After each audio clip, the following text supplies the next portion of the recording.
The Death Mage Who Doesn't Want a Fourth Time. Chapter 28. The Conditions in Which the First Objective Can be Achieved. O prophesized Holy Sun, thank you for gracing us with your presence and descending upon the capital of the sun, Talosheim. Please grant salvation to us who only await to return to dust, said the mysterious undead. As the mummy-like undead pressed his hands together in prayer with these words, Vandaloo was dumbfounded for a short while. He quickly came back to his senses when Darcia called out to him. "Hey, Vandaloo, are you all right?" said Darcia. "Ah, yes, I'm just fine. I was just a little surprised. Could you please explain? Of course, O Holy Sun, I am the Lich Nuaza. A lich? These were people with magic-related skills that retained their knowledge and techniques after death and became undead monsters. This lich, named Nuaza, continued speaking. The tragic sight before the Holy Sun right now is the Titan race's fortress city nation of Talosheim, renowned as the capital of the sun. This city flourished through the secrets left behind by the fallen champion Zakart and the blessings of the goddess Vida. But, as you can see, due to the destruction in the wake of the sudden invasion by the Merg Shield Nation 200 years ago, it is now a devil's nest. Please grant salvation to us, who only await. "I'm sorry, but could I have you explain the details further?" said Vandaloo.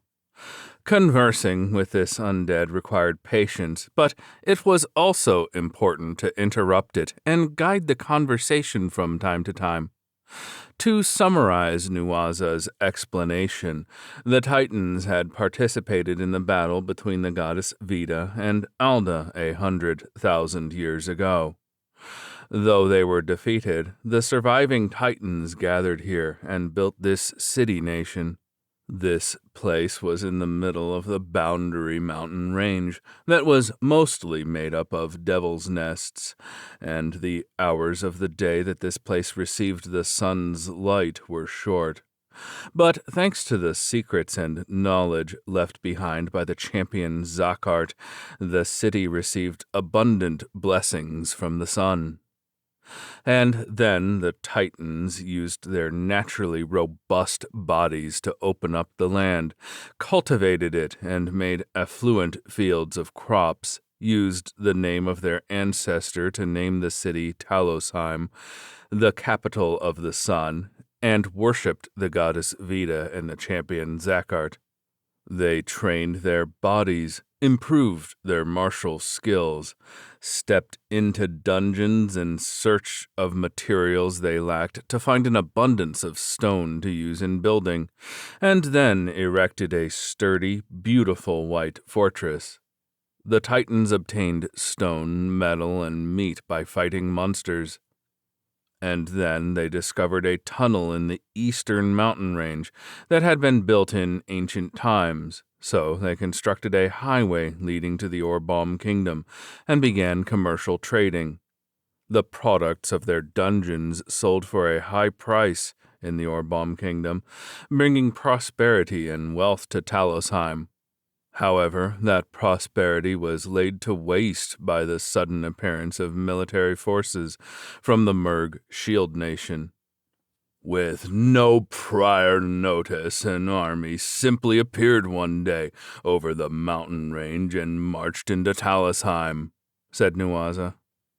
The following is what could be deduced from the stories told later to supplement Nuaza's explanations by Sam and his daughters, who had been employed by noblemen of the Merg Shield Nation in their past lives, and Kachia, who was waiting for Vandaloo and his party's return. About 200 years ago, the Merg Shield Nation was ordered to wipe out the nation of the Titans in the name of the Amid Empire and the Church of Alda, to preserve the relationship between the Shield Nation of Merg, which had been building up its power as a nation, and the Amid Empire, to remove some of the power that nation had gathered by forcing it into conflict with the Titan nation, to act in accordance with their religious worshipping of the champion Bellwood. These were the reasons behind the Merg Shield Nation's invasion. Bellwood was the representative of the three champions that had fought on the side of Alda, the god of law and fate. Vandaloo learned for the first time that Bellwood had constantly said that the champions being carelessly brought here to share the knowledge and technology from other worlds was robbing the people of this world of the opportunity to make progress on their own. He believed that while it might produce good results in the short term, it would have disastrous effects in the long term. Because of this, Bellwood had frequent disagreements with the champion Zakhart, who was doing his best to spread the knowledge, technology, and culture from his own world, such as finding rice seeds and using magic to selectively breed them to advance the cultivation of rice, before Zakhart was revived as an undead by the goddess Vida. And so, with the battle between Alda and Vida as an opportunity, Bellwood and the other champions went around and destroyed as much of the technology and culture that Zakhart had built as possible. The Amid Empire that considered themselves Bellwood's descendants, and the Church of Alda that praised him as a saint, lived with policies and doctrines based around him and his beliefs, even today. Of course, only the champions and the god that summoned them could tell which technologies were from other worlds and which were developed in this world, so the Amid Empire used ambiguous criteria to determine which technologies were left by Zakhart and which were not. Incidentally, this is the justification that the Amid Empire used for its attempted invasions on the Orbom Kingdom, whose civilization utilized the cultivation of rice. With these political and religious reasons, the Merg Shield Nation's forces, led by the military personnel of the Amid Empire, completed the difficult task of finding a route across the Boundary mountain range and marched on Talosheim with an army of over 10,000. It was certain that the Amid Empire would want to take the riches of Talosheim for itself, in addition to the above-mentioned reasons. And for the reluctantly dispatched troops of the Merg Shield Nation, the Titans were not humans, but a race inferior to humans birthed by the corrupt goddess. There was no doubt they pillaged and slaughtered the Titans with no mercy. A large number of Talosheim's villages were burned and taken, but their warriors' bravery and excellence did not shine only when fighting against monsters. They didn't have any experience in large-scale battles against other civilizations, but their warriors' swords cut down the Merg Shield Nation's soldiers with ease, and their knight's shield crushed the flesh and bone of the Merg Shield Nation's knights, along with their thin spears. Best of all, there were numerous heroes in Talosheim. The Sword King Borkus, who could defeat any monster no matter how powerful with a single sword. The Saint of Healing Gina, the young leader of the Church of Vida who excelled in the use of life attribute magic. Ogban, the Hungry Wolf, who preferred solitude and had solo cleared every single dungeon in Talosheim. Barigan, the Dual Halbert, who held a halberd in each hand and swept through his enemies like a windstorm. Zandia, the young second princess, who possessed an affinity for every attribute of magic, in spite of the Titan race's general ineptitude with magic, the one renowned as the Tiny Genius. Do all of their names contain Dakuten because the Titans are a race created by Vita, just like ghouls? Translator's note: Dakuten are the dash things in hiragana and katakana that has already been mentioned. Like the ghouls' names, all of these Titan heroes' names contain at least one pair of Dakuten. So Vandaloo thought, but reading the serious mood, he didn't mention it out loud. Because of these heroes, Talosheim was able to push back the Merg Shield Nation's advancing army, but the enemy had a hero as well. The hero that participated in the war to reinforce the Merg Shield Nation's forces, the A-rank adventurer who was a candidate for the next ascendancy to the S-rank, the Divine Spear of Ice, Mikael. With him joining the fray, the scales tipped in the Merg Shield Nation's favor once more.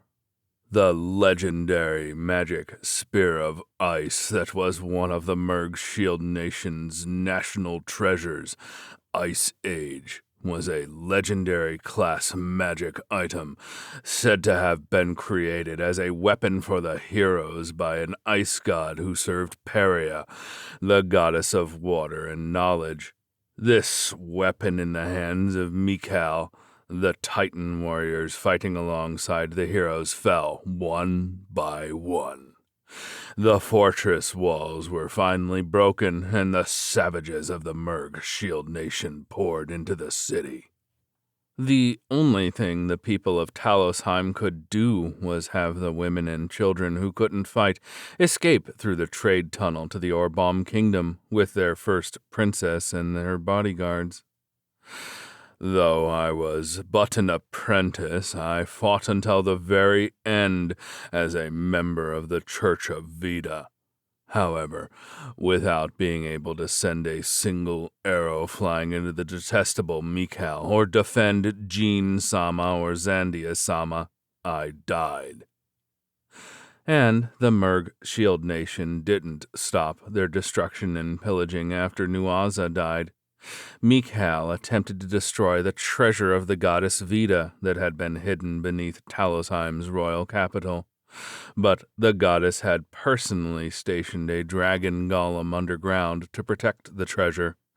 Even Mikael, whose ascendancy to S-rank had been all but confirmed, could not destroy the treasure. In fact, the dragon golem's right arm and wings were destroyed. Half of its tail was cut off and its head was crushed, but at the cost of all of Mikael's companions being slaughtered. Mikael himself sustained a serious wound. All he was able to do was throw his magic spear at the still-moving golem to imprison it briefly, and then use that opportunity to escape with his life. Though the Merg Shield Nation was victorious, they were exhausted due to the fierce resistance of the Titans, and the hero that led them was on the verge of death. Unable to maintain their occupation of Talosheim, they decided to make a retreat. Even if they slaughtered every last Titan in Talosheim, there would be no end to the monsters attracted from the nearby Devil's Nest to the city by the smell of blood. Nuaza didn't know what became of the victorious Merg Shield Nation and Amid Empire after that, but it wasn't a victory they could have celebrated. The desperate medical treatment of Mikael was unsuccessful. He died several days later after his return to the Merg Shield Nation. Many of the Merg Shield Nation's other elite individuals had also perished in the battle, and many became unusable to continue serving as soldiers. On top of that, Talosheim's first princess had escaped with the truly valuable treasures and all of the city's funds. The amount of money and goods that the Merg Shield Nation gained were lower than the estimate that they had made before the war. It didn't even compare to the enormous cost that they had paid for their victory. And since the first princess had made it to the Orbom Kingdom, the kingdom learned of the invasion of Talosheim and dispatched soldiers against the Merg Shield Nation and the Amid Empire as a divine punishment for the immoral, unjustified attack on the nation of the Titans it had been allied with. During the Battle of Talosheim, the Merg Shield Nation had sent reinforcement from the border due to the unexpected difficulty of the battle. The border's defenses were easily broken through because of the lack of soldiers. Many of the Merg fortresses fell, and its cities were occupied. The Amid Empire was forced to hastily dispatch soldiers in order to protect the country that was supposed to be its shield. The Amid Empire had been steadily invading the Orbom Kingdom and expanding its territory, but with this defeat, all of the land it had conquered was taken back in one movement. Most of the wars that had occurred in the last 200 years were apparently the Amid Empire's efforts to recapture that land once more, and it had finally gained some new territory in the most recent one. The population of monsters in the border mountain range had been controlled by the adventurers of Talosheim, but with Talosheim's destruction, their numbers suddenly multiplied, and monsters overflowed from the dungeons now that there was nobody to clear them. As a result, the Devil's Nests expanded, and it became difficult for the Merg Shield Nation to even go near the Boundary Mountain Range, let alone find a safe route back to Talosheim to take back the national treasure lost there. In summary, the invasion of Talosheim was a historical failure for the Amid Empire and the Merg Shield Nation in particular. When Nuaza learned this, despite having the face of a mummy, he broke into a smile that covered his whole face. Serves them He accidentally overdid it and almost passed on to the afterlife. Since his nation had fallen and he had lost his own life, it was only natural for him to feel this way. Vandaloo was exasperated at the foolishness of the Amid Empire and the Merg Shield Nation. They shouldn't have attempted a sudden brute force invasion. Talosheim had a tunnel in the mountain range to the east that allowed safe passage to the Orbom Kingdom. They should have instead maneuvered between Talosheim and the Orbom Kingdom, formed a non-aggression pact with Talosheim without necessarily having the intention of breaking it, and then passed through the tunnel and launched a surprise attack on Orbom.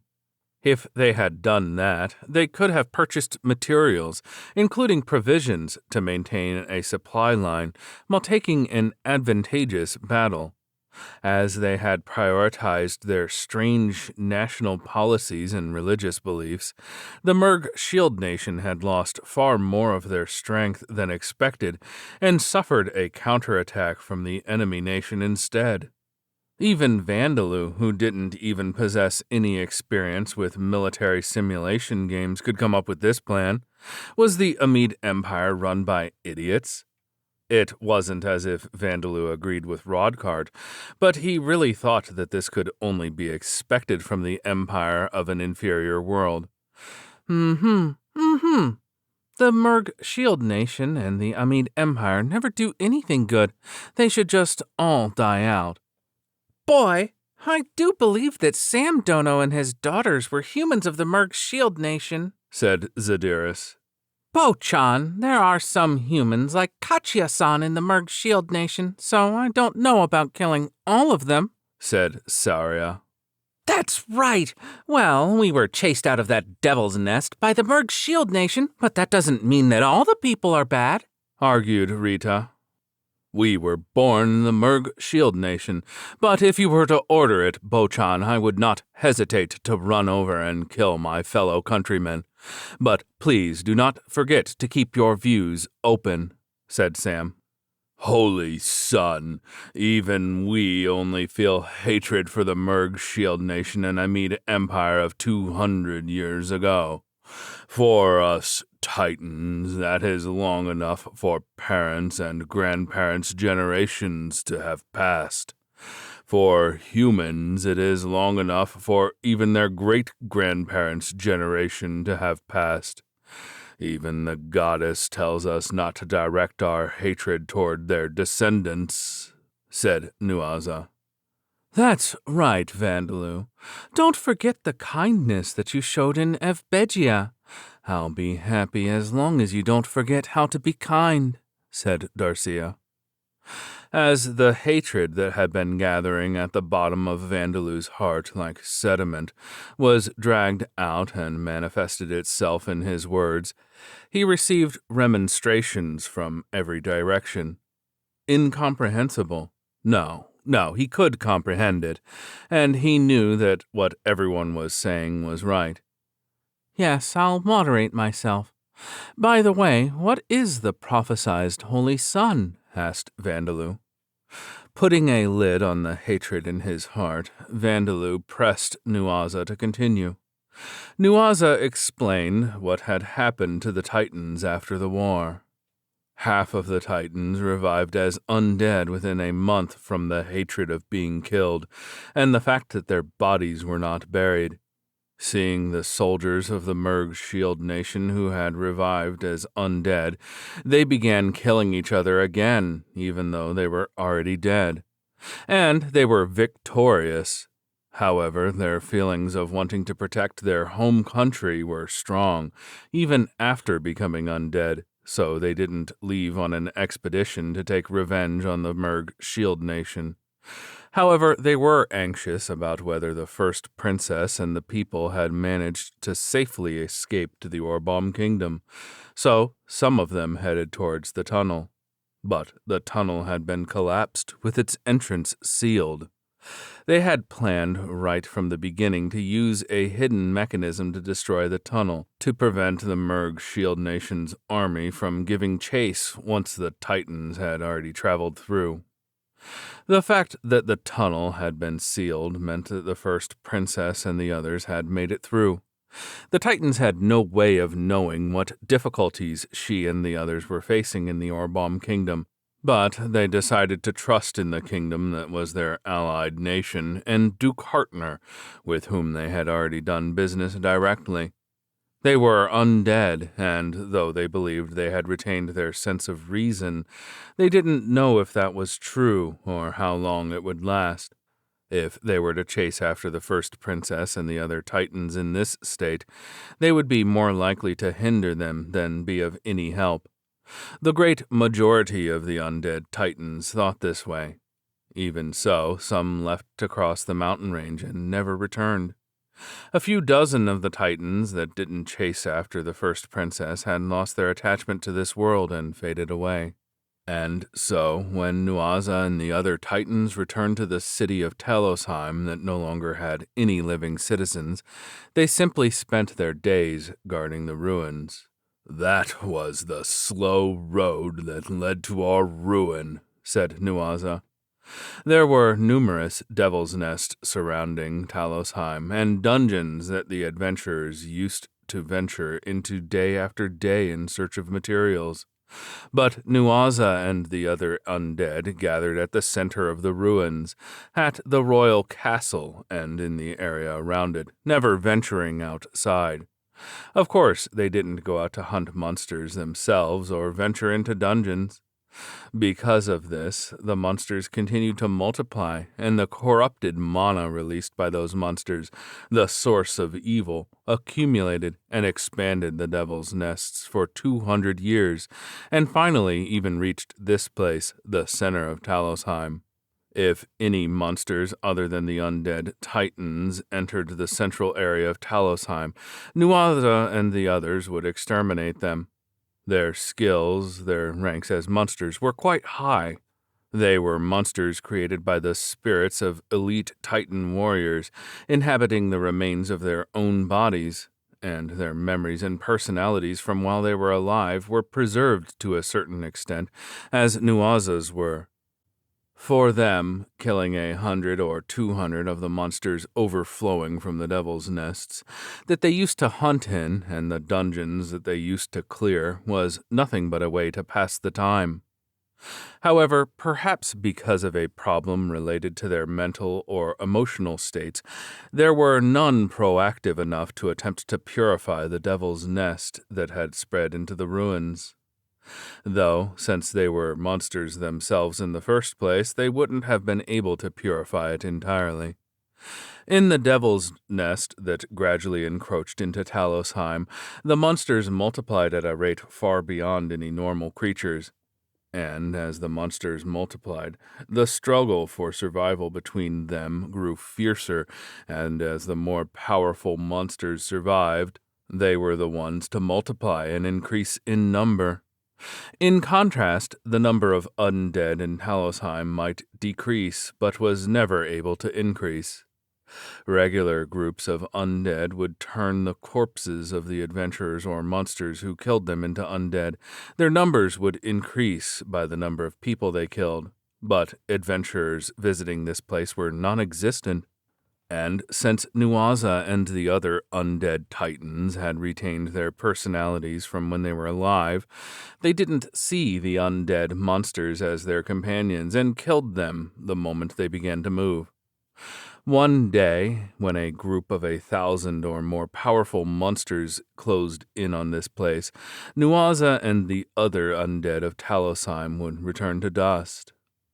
We believed that this would happen one day. As the years and months went by, our numbers gradually decreased.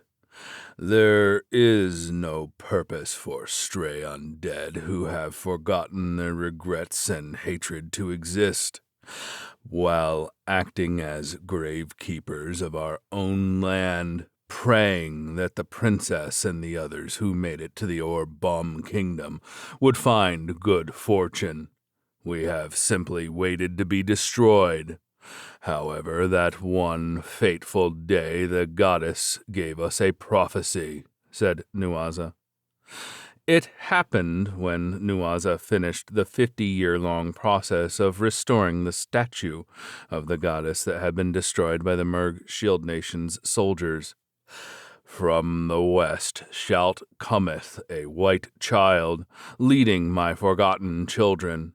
That child shall guide thee to prosperity and glory, said Nuaza. Nuaza heard a voice filled with a deep love, and he instinctively felt this was a prophecy from the goddess. At the same time, he remembered a legend that had been passed down from their ancestors. The founder of vampires was born between the goddess Vida and the champion Zakhart. When he was defeated by the champion Bellwood, he left behind a certain prophecy. Though I may perish here, I shall be reborn once more. Rise up, my brothers, and bring ruin to the disciples of the arrogant god, said the vampire founder. And then Nuaza was certain that the white child of the prophecy was unmistakably the legendary founder of the vampires.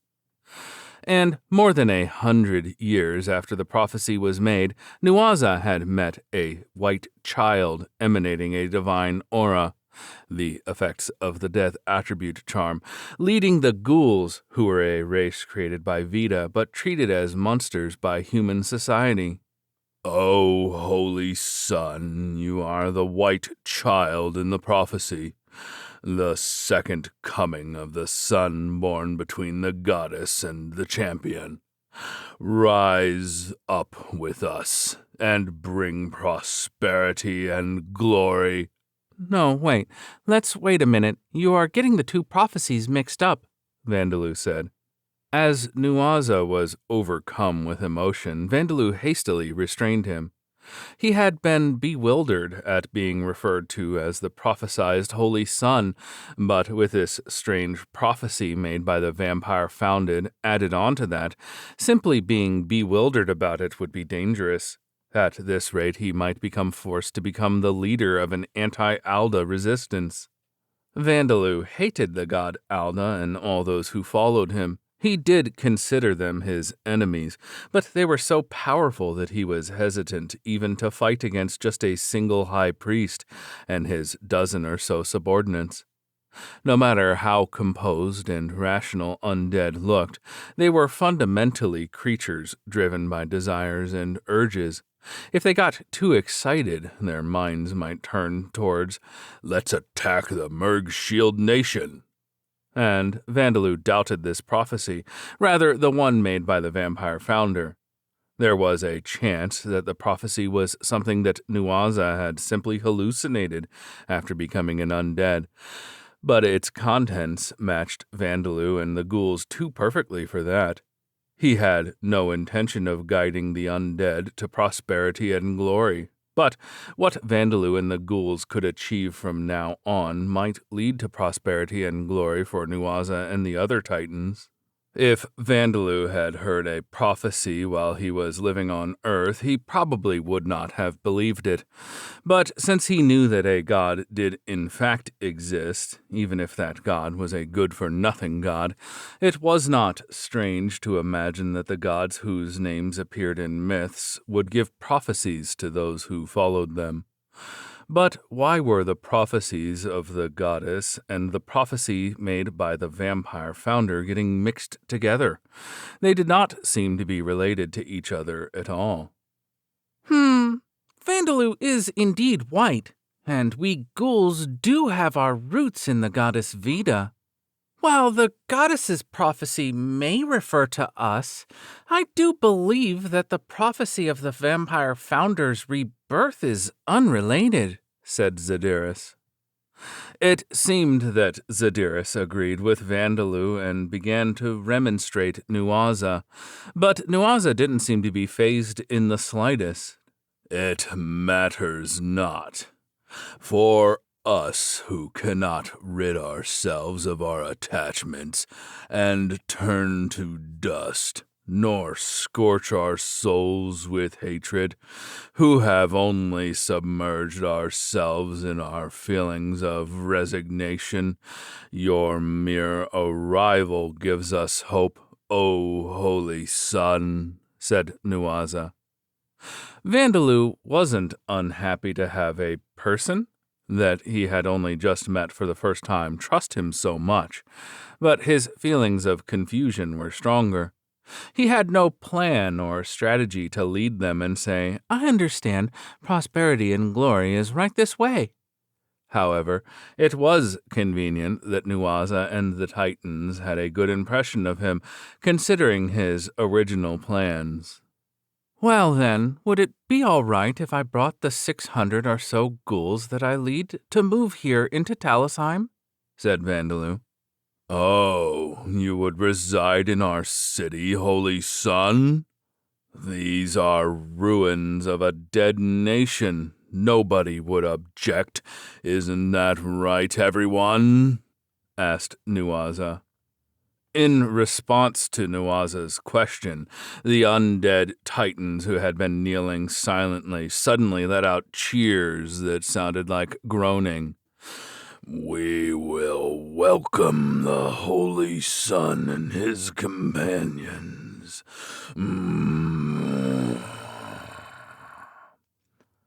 Kill them. Kill them. Kill all who get in their way. Kill them all."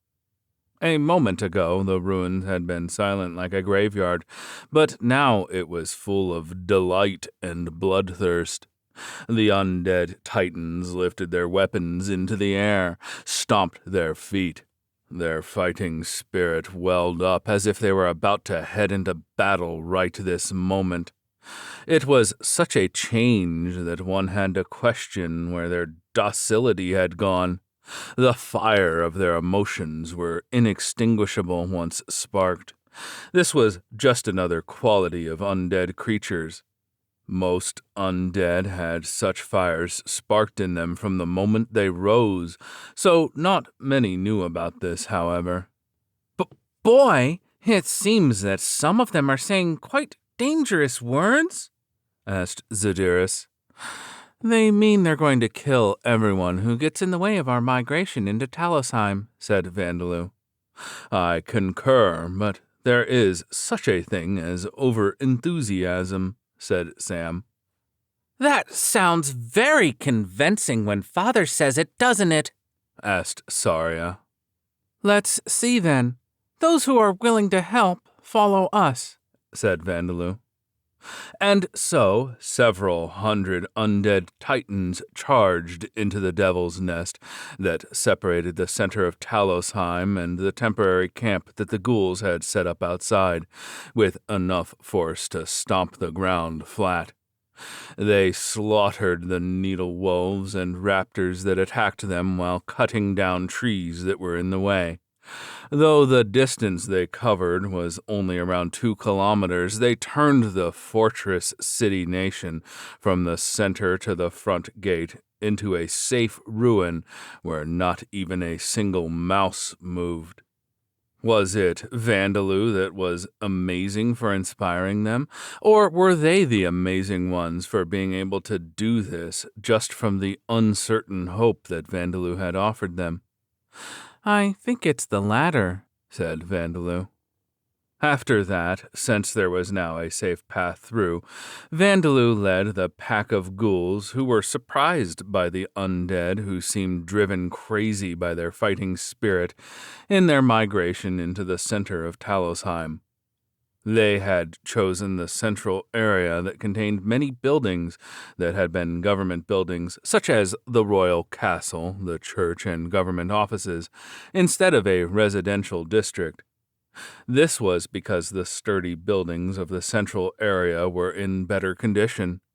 The central area had been exposed to the fierce battle that had taken place 200 years ago, but what the Merg Shield Nation had focused on trying to destroy was the Church of Vita, and most importantly, Vita's treasure that had been hidden below the royal castle.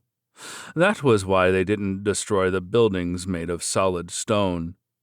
In addition, the undead had been guarding the buildings of this central area for 200 years, not allowing monsters to take up residence and damage them, so they would be usable once cleaned. The Titans' buildings were too large for the ghouls.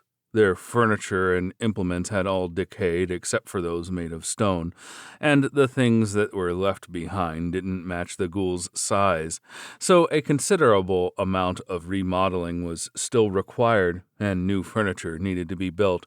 But there was a mountain of materials to be found here. First, the timber from the trees that the undead titans had cut down was gathered and lined up. Wither, get up. Cut, get out. Vandaloo used the death attribute magic spell Wither to remove some water from the trees and have them dry up, turned them into wood golems, used golem transmutation to have them cut themselves into appropriate sizes, and then removed the souls possessing the wood again. With this method, the Devil's Nest trees quickly turned into usable timber. And then the ghouls built partitions between rooms and furniture. The ghouls were originally native to a Devil's Nest forest. Since they didn't need particularly elaborate furniture, this work was finished in several days. Vandaloo went around using golem transmutation to repair parts of the buildings that had fissures and parts that had crumbled. Seeing this, the undead titans who had been craftsmen while they had been alive exclaimed, "We won't lose either," and "We cannot allow the only Holy Son to perform all of the labor." They dropped their weapons and began to work as well. This was something that Vandaloo had not included in his calculations. Speaking of things not included in Vandaloo's calculations, Nuaza had said that he was only an apprentice priest. As such, he was only the church's representative among the Titans. Those of priest status or above either never revived as undead or had already faded away. He was not in a position to make decisions and speak for all of the undead Titans. Therefore, there was a considerable number of undead titans other than the ones who helped with the migration, still remaining in the buildings. Most notably, one of Talosheim's heroes, the Sword King Borkus, had turned into an undead and was apparently still guarding the inside of the royal castle. That was certainly one capable corpse, that Vandaloo wanted as his ally. If I could have him act as a mediator for the undead, there will be fewer troubles between the races after I get to the Orbom Kingdom, too, thought Vandaloo. The ghouls had already secured plenty of living space, so there was no need to have Borkus vacate the Holy Castle. Even so, Vandaloo requested Nuaza to accompany him to convince Borkus to become his ally, and headed towards the royal castle, giving a puzzled look towards Zadiris, Saria, and the others who had refused to follow him. The level of Strength and Followers skill has increased to level 5. The level of the Carpentry skill has increased to level 2. You have acquired the Cooking skill. Monster explanation. Orcuses. These are mutated orcs, created by being submerged in the death attribute mana before birth. Their base rank is rank 4. Their physical strength is about the same as that of orcs, but their tenacity, endurance, dexterity, and their intelligence in particular are superior to orcs. They possess dark vision, superhuman strength, physical damage resistance, and bad eating skills from birth. Because of these, once an Orcus becomes an adult, his offensive and defensive capabilities exceed those of a fully armed orc, even if the Orcus has no weapons and armor equipped. However, they possess lower levels in the endless sexual stamina and breeding skills, and some do not even possess these skills at all. Their reproductive abilities are only a little superior to humans. Their appearance is that of an overweight human with a black or gray-furred wild boar's head, and only male individuals exist at present. Though this is conjecture, their lifespans are estimated to be roughly equal to those of humans. As the Orcus race has only just been born, it is unknown what kind of superior races of Orcuses may exist. If one were to report the existence of Orcuses to the Adventurers Guild with proof, they would be rewarded handsomely for reporting the existence of a new race of monsters, but that would be difficult at present.